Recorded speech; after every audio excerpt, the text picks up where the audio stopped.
Good morning, everyone, and welcome to today's edition of the Daily Stand-Up. My name's Lee Henson, president and founder of AgileDad, and without any further ado, let's get started. Today, we're going to focus, as we have for the rest of the week, on the ability to be a better Scrum Master, and we're focused on the role of a Scrum Master and the tools that a Scrum Master can use to be successful. And today, I wanted to focus on the 3 questions. Now, anytime I say the 3 questions, people automatically gravitate to the Daily Stand-Up. Those are not the 3 questions that I'm talking about. The 3 questions that I want to talk about today are the 3 questions that every Scrum Master or coach should have in their arsenal to help engage with team members on the ground. These 3 questions are going to help you build relationships. They're going to help you encourage and support others and uplift them. They're going to help you really be in tune and in line with the needs of the people inside of your organization. I call this the Scrum Master Survey. And while I want to make sure that I'm careful here, I don't want these to be contrived. I don't want this to be a planned meeting. I don't want you to schedule something on the calendar at 8:30 a.m. on Wednesday where you're going to meet with Bobby and discuss these questions. That's not how this is intended to be. This is intended to be, let's walk by Joanne's desk and say, hey, Joanne, you got a moment? Let's go outside. Let's get Lakeisha and, go to the lunchroom with her or to a meeting room with her and just kind of sit and talk. It's not intended to be a planned, well thought out, well designed, scheduled meeting with specific topics in an agenda. This is one of those rare times where I say, just grab somebody and go for a walk outside. Go grab a soda, go grab a bottle of water, just go for a walk, just get away and figure out what the answer to one of these 3 questions are. And I want to make sure I encourage, just because there are 3 questions doesn't mean you should make a list of all 3 and ask everyone there, what all 3, what are the answers to all 3 of those questions. What I'm trying to say is that you should ask one of these questions and record the answer for that individual mentally so that you can understand them better and build better relationships. So the first of the 3 questions is a pretty funny one. If you had a wonderful weekend, an amazing weekend, and on Monday morning you heard the alarm go off, what is the one thing that excites you the most about going to work? What is the one thing that you love to do at your job? Now, whether going to work means driving to a physical office or just heading to your open office area in your home that's been converted that way due to COVID, neither is a wrong answer. What drives you? What do you love about what you do? What's the one thing that just motivates you and excites you every morning when you wake up? What's the one thing about your job that you can say, I love my job because of X? What's the one thing that you love to do that you would never want taken off your plate? The thing that motivates you to be a better person, uplifts you, and helps you in turn uplift others. The second question is even more interesting. If you had a weekend that went your way, but then the alarm went off on Monday morning, what is the one thing about your job that makes you wish you had an eternal snooze button? Now, I know what you're thinking. That's, kind of awful to think, but what makes you wish that you could press the button and nuke your job, that you'd never have to go back there again? What is the one thing you dread the most, the one thing that you dislike the most about what you do? What is the one topic or the one thing that you hate, you loathe having to go and take care of?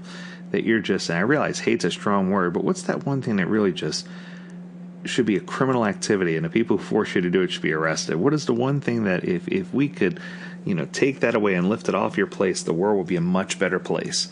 What is the one thing that makes you feel like there's so much more to what you do and that no one understands? What is the one thing that really just makes you crazy to the teeth to know that, you have to go in and do these things?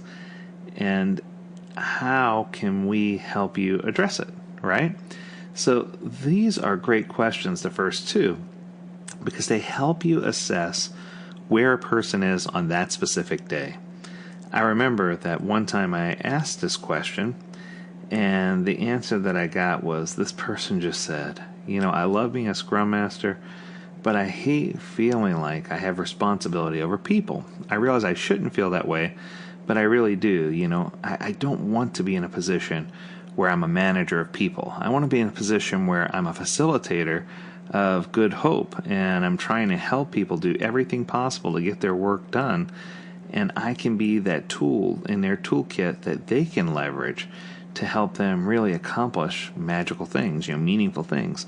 And I just thought to myself, wow, that's so powerful. And later that afternoon, I walked into a meeting, and they said, we think Jerome is doing a fantastic job, and we want to promote him to, take over as manager over 7 teams. And I realized I did a she-he thing there, but the point is, there's no way that person would ever want that or desire that in a bazillion years.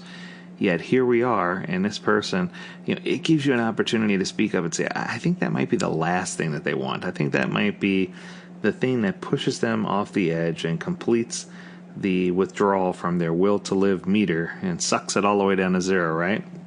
If you feel like every single day you're going to work and your will to live meter is being sucked away to nothing, that's probably a good sign that you need to do something different. And finally, the third question revolves around, do you love what you do? And if you don't love what you do, what would you prefer to be doing? The truth is, there are many people who go to work that are very, very good at what they do. They're talented at what they do. They even excel at what they do. But what they do doesn't make them happy. Life's too short for people to go through life doing things that make them unhappy. I find myself saying that a lot, especially to my kids. Find something that drives you and makes you encouraged or happy, something that makes you excited, something that energizes you, invigorates you, and makes you happy that you made the choices that you made, whether it's to take on that job or to fill those responsibilities. Find a way for yourself to really understand better and say, I truly do love what I do. The example I love to give here is the nursing profession. It's one of those things that's so amazing to me because these men and women who take on the role of a nurse are just incredible in spirit, incredible in empathy. They're so good at what they do, and they don't care about all the downside that comes along with it. It's just insane to me to see how passionate and compassionate they are, and the level of empathy that they have, and the level of bedside manner that they have. I would argue that 90% plus of nurses that I've encountered are just so amazing, and yet they're so humble. They have such humility. They don't take credit for anything that's being done, and although they want to, and they want to be a hero, and they want to help, and they are, frontline workers who are doing a fantastic job. It's you never hear the story of what the nurse has done. The doctor always saves the day, or someone else always takes credit, but you never hear the story of the nurse. And I think that's a story that still needs to be told. I truly do believe that there are people who love what they do, that are passionate about helping others, and that those people need to be rewarded. But I also believe there are people who do what they do because they're good at it, or maybe because it was a family business. And I can't help but remember Coco, the Pixar movie, where you're going to make shoes. Well, that's the last thing he wanted to do. He didn't want to make shoes. He wanted to make music. And I think that sometimes when we recognize what our dream is, that oftentimes our dream and our reality are separated, but it's our responsibility as a ScrumMaster to help people connect those dots so that we can help their dreams become a reality, and so that we can make sure that they're not just a hopeless cobbler.